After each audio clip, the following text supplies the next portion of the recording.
I'm Tony Preston with Integrative Works. This is a brief presentation about how the neurovascular and musculoskeletal structures weave together through the thoracic outlet. To simplify our presentation, we'll consider the top 5 ribs to be the origin of the muscles and the scapula, clavicle, and cervical vertebra as the insertion. This is a superior view of the first rib and the thoracic outlet structures that are attached to it or cross over it. This presentation will start with the posterior scalene, work anteriorly through the structures on this rib, and then end with the clavipectoral membrane.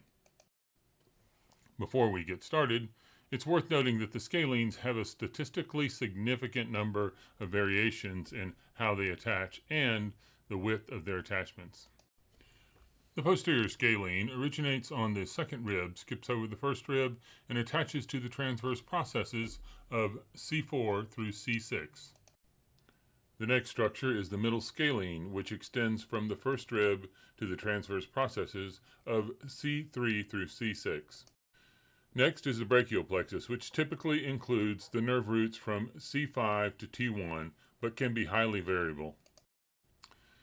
In about 25 to 40% of the cases, depending on which studies you read, the next structure is the scalenus minimus, which extends from C7, sometimes C6, down to the pleural fascia.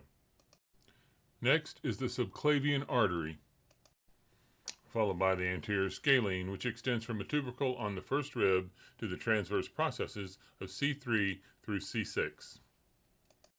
The most anterior neurovascular structure to cross the first rib is the subclavian vein. The subclavius originates on the anterior portion of the first rib and inserts on the medial third of the clavicle. The pectoralis minor originates on ribs 3 through 5 and inserts on the coracoid process of the scapula. The clavipectoral membrane provides a sheath for the neurovascular bundle to continue on to the upper extremity. It attaches to the inferior aspect of the clavicle, the medial ribs, the inferior border of pec major, the biceps tendon, and the coracoid process. You can get a lot more detail about the thoracic outlet structure and each one of these individual structures at integrativeworks.com.